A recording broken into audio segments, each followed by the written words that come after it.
Welcome to The Explainer. Look, if you're running a small business in Texas right now, I know you've probably got 100 different priorities juggling in the air on any given day. But today, we really need to focus your attention on something extremely specific, a hidden payroll trap that's quietly sitting in the background of almost every single Texas small business. It's a trap that is practically invisible, right up until the exact moment it springs. And trust me, the financial consequences, they can be absolutely staggering. Okay, let's dive into this. Ask yourself a very simple question about your payroll. Do your employees pay for any portion of their health, dental, or vision premiums using pre-tax dollars? If they do, and I'm willing to bet they do because, let's face it, it's pretty much standard practice, your business might actually be facing a massive, invisible compliance issue. You see, taking those deductions pre-tax, it's not an automatic right. It actually requires formal permission from the IRS. And here's the kicker, that permission relies entirely on one specific thing, a written plan document. The shocking reality we found is that while almost every Texas small business takes these pre-tax deductions, almost none of them actually have the written plan document the IRS strictly requires to make those deductions valid. It's literally the document almost nobody has. And without it, well, you're completely exposed. Section 1, the hidden payroll trap. To understand how we got here, we're going to look at how this trap is actually constructed. The most dangerous part about this whole compliance nightmare is that it's born out of a completely routine, everyday business practice. You aren't doing anything maliciously, you're just trying to offer competitive benefits to your team. Think about the everyday benefits your employees pay for directly out of their paychecks. We're talking about their share of health insurance, dental plans, vision coverage, or even group life premiums. Processing these pre-tax is great for the employee's net pay, and it's great for your payroll tax burden. But here is the catch.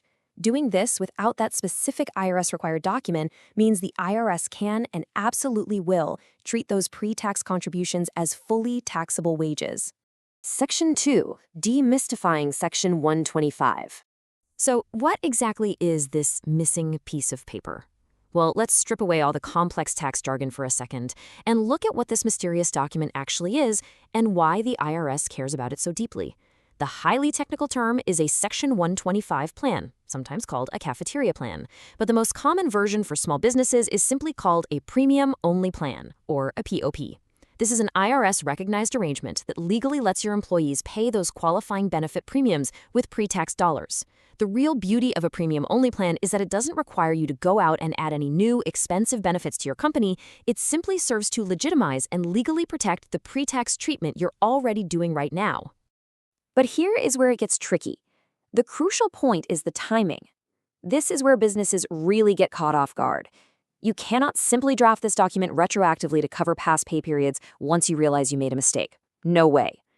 The IRS timing rule dictates that this written plan must exist before the start of the plan year. A retroactive document offers absolutely zero protection for the payrolls you've already run. Section 3. Who actually needs it? At this point, you might be mentally scanning your own business setup, asking yourself if this actually applies to you, or, if someone else has already taken care of it for you. Now, what's really interesting about this slide is how easily we can dismantle the dangerous assumptions business owners make. You might think, well, QuickBooks handles my payroll, so I'm totally fine. The harsh reality? They only process the deduction. They absolutely do not draft your legal plan documents. Or maybe you assume your insurance carrier provided it. Wrong again. Carrier certificates of coverage are not Section 125 documents. And if you're thinking, look, we only have 5 employees, we fly under the radar, think again. The IRS threshold for needing this document is whether you offer pre-tax treatment, not your headcount. If even one single employee deducts a premium pre-tax, you need the document. Section 4, the cost of inaction.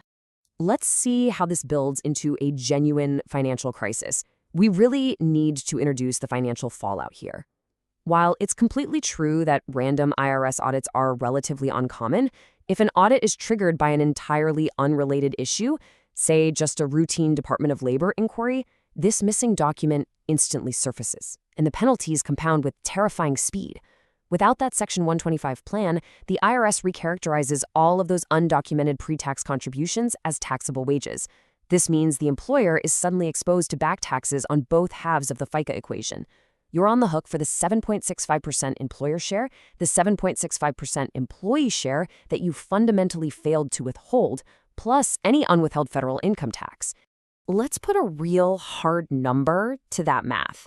For just a typical 10-employee Texas business that processes around $30,000 in annual pre-tax premium contributions, the payroll tax exposure is roughly $4,600 for a single year. And remember, that is just for 1 year of exposure. It stacks up fast. Let me tell you a story that brings this right down to earth. Consider a real-world scenario of a hard-working roofing company down in Corpus Christi. Great guys. They have 12 employees, they offer a standard Blue Cross Blue Shield of Texas health plan, and a voluntary dental plan. Together, the employees pay roughly $200 per month in premiums. For 3 whole years, their bookkeeper diligently ran those deductions pre-tax through QuickBooks, completely unaware that Section 125 even existed. If that roofer gets audited, here is the absolute shock value. The IRS could legally recharacterize roughly $86,000 in those accumulated 3 years of contributions as taxable wages. That triggers a massive, immediate assessment for back FICA taxes that could literally cripple a small operation's cash flow. Now contrast that terrifying penalty with this number, $200. Yup, that is the incredibly low estimated cost of just drafting a typical premium-only plan document at year 1. Usually it runs anywhere from $100 to $400. Let's call it $200. You are risking your entire business over a document that costs about as much as taking your family out for a decent barbecue dinner. And this brilliantly illustrates the sheer absurdity of the situation. Look at that towering risk representing your $86,000 tax exposure versus that tiny sliver representing a $200 document. The risk-to-reward ratio of ignoring this compliance issue is entirely upside down.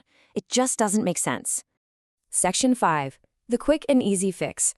So let's pivot away from the doom and gloom and talk about the solution, all right? Because the best news I have for you today is that diffusing this ticking payroll time bomb is highly accessible, incredibly fast, and very inexpensive. As the source material explicitly states, it is not optional, it is not expensive to set up, and most brokers will draft one as part of a benefits program. Compliance here is strictly mandatory if you want those tax advantages, but achieving that compliance is quite literally one of the simplest things you will do for your business all year. Here are the exact step-by-step actions you must take right now. Step 1. Pick up the phone and ask your benefits broker point blank if you have a current written Section 125 plan document. Step 2. If the answer is no, get it drafted and signed before your next plan year begins so you don't run afoul of that IRS timing rule. And Step 3. If you don't have a broker or you just need immediate help, you can visit kenleeinsuranceadvisors.com. They actually provide this exact Section 125 documentation as part of any Texas small business benefits program. The information is in your hands, the risk is abundantly clear, and the fix is incredibly simple.